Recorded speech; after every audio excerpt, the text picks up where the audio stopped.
Hello, welcome to my channel. Today we have a supplemental tutorial video for the Camellia cardigan. This is not a full pattern tutorial, but more a step-by-step guide as you work on your project.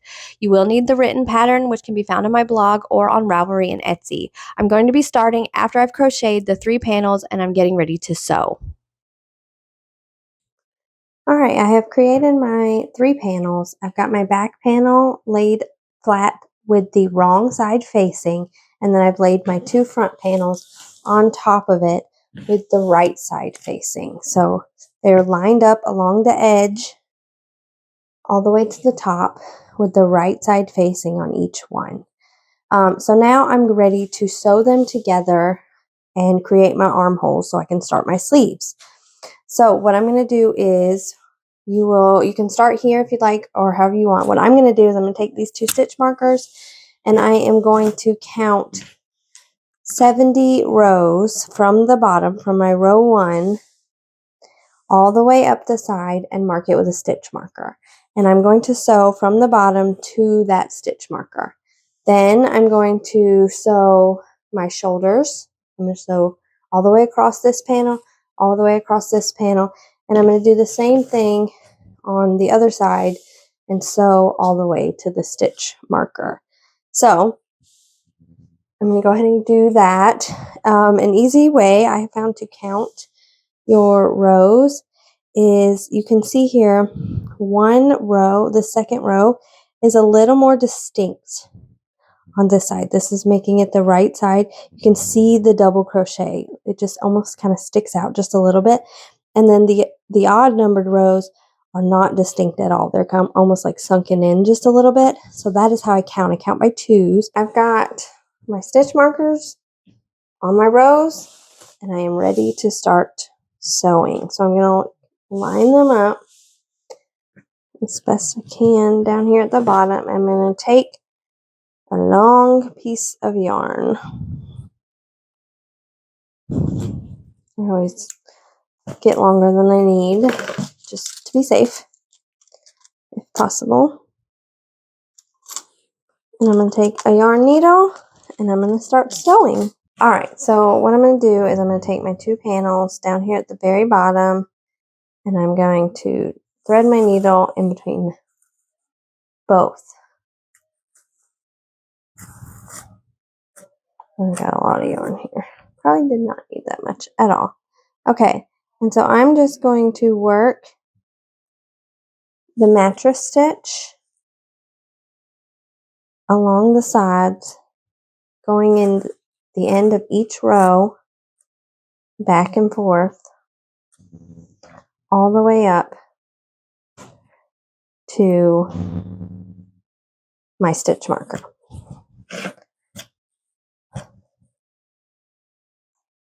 I like the mattress stitch, especially when I'm sewing 2 pieces together that don't actually go into a stitch. Like I'm working along the sides, which is basically the starting chains or the last stitch. So I like to do that because it helps it not show too much, as you can see. So I'm going to go ahead and do this whole side, and then I'll show you how I do the shoulders, and we'll get this thing sewn together so we can start the sleeves. All right, I've completed sewing my sides together. As you can see, all stitched together up to the stitch marker here. And so now I need to stitch the top, which is my shoulders. So I'm just going to do the exact same thing, except this time we have stitches to work into.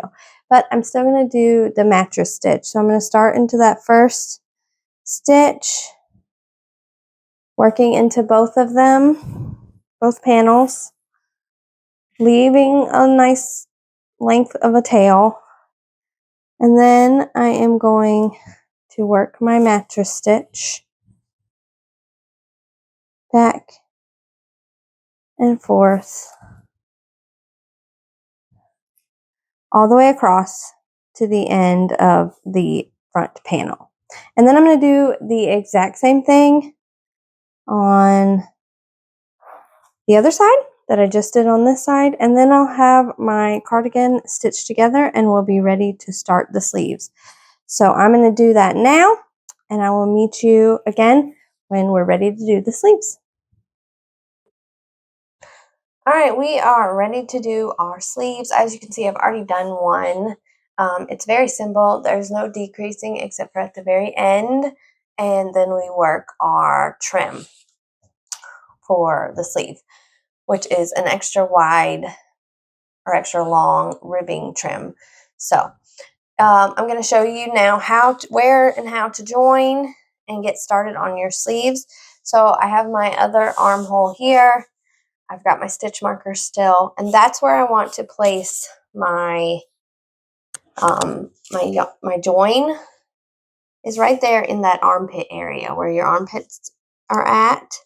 So I am going to take my yarn and join it to the bottom here. Whoops.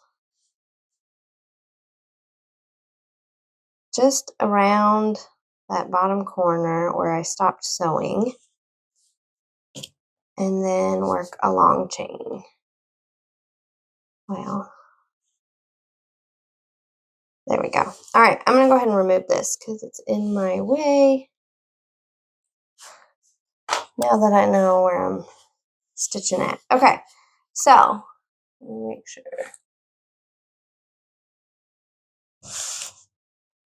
I am going to be working my stitch pattern that I've been doing for the entire cardigan for the sleeve as well. So I'm going to do 1 double crochet,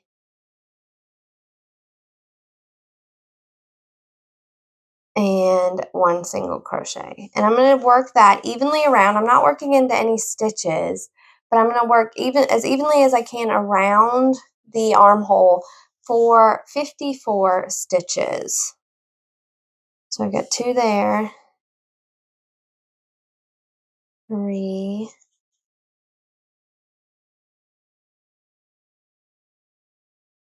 4,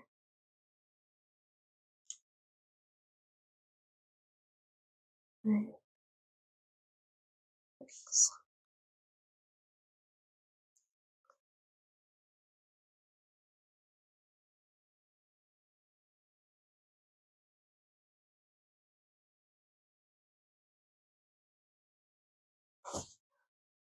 All right, I have done my 54 stitches, and the reason we have extra stitches than number of rows is because this little unworked area right here, this little gap, I always add my stitches in there.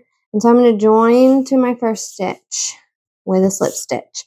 And so now we are ready to do our repeats, which is a repeat of row 2. We're just going to long chain and turn, flip this whole big old thing over, and work 1 double crochet in the first, 1 single in the next, and continue that all the way around, and repeat for the number of rows that our pattern size calls for. So I'm going to do that now, and then I'll show you how I do the ribbing trim. All right, I finished my sleeve, and now I'm ready to do this ribbing trim. So this ribbing trim is a bit longer than your typical ribbing trim. Your typical ribbing trim is like 2 inches, and this is about almost 5 inches, not quite 5 inches. So it's a little bit longer than your usual trim, but that gives it that like balloon sleeve look too. So what we're going to do for that is you're done with your last row, you've done your decreases, and you're not going to fasten off or anything. You're just going to chain 21.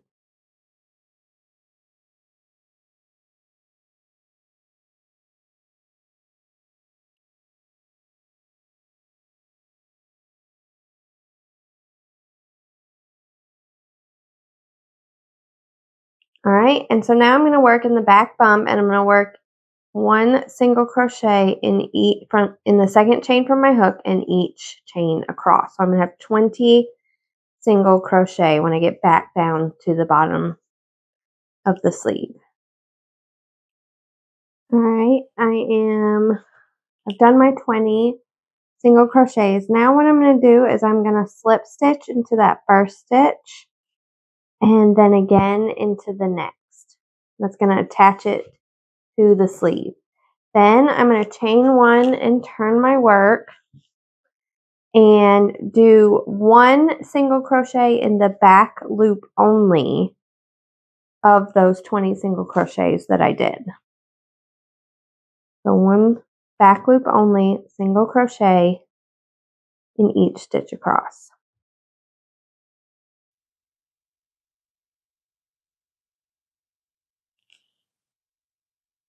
Alright, I've done my next row and now I am going to chain one and turn again, and I'm going to repeat that same sequence. I'm going to do one single crochet in the back loop only of each stitch across. And just a side pointer, I always work my last stitch on the free edge in both loops. So if you can do that at the beginning and the end, like so for this one I would work it in both loops. I usually typically do it when it's my first, when I'm going back down in the back loop only. I don't think it makes too much of a gap, but I always end with it in both loops. Totally up to you. Just a little tip there. That way there's no big gap at the end. Alright, I'm back down at the bottom again and I'm going to slip stitch in the next two stitches of the armhole of the sleeve. And then I'm going to repeat those two rows over and over again all the way around. And then I'll join my ends with slip stitches at the end once I get to over here. So I'm going to do that now, and then I will show you how to do the join and finish up this cardigan. Alright, I have completed all the way around, and now I am ready to join each end together. So what I'm going to do is I'm going to stick them all next to each other, and I'm just going to go, I chained one, and I'm going to go in and work under the back loop of the last row and the chain, and then slip stitch them together. So just right up under here and just do a slip stitch all the way across up the trim to finish it up.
And then for this last one, I just go all the way through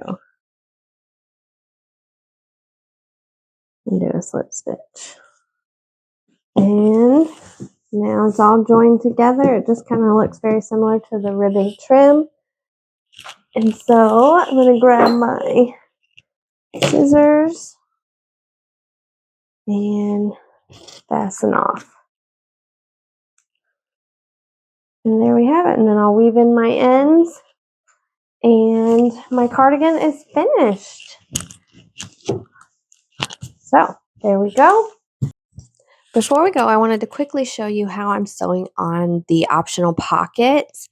I worked in the side of the pocket, kind of doing a whip stitch so that it doesn't show in the front of the pocket. So I'm gathering like a loop along the side of the pocket, and I am working on a loop on the actual cardigan, and I'm just kind of whip stitching that together and pulling it tight there so that, see, it's not showing right there on the front.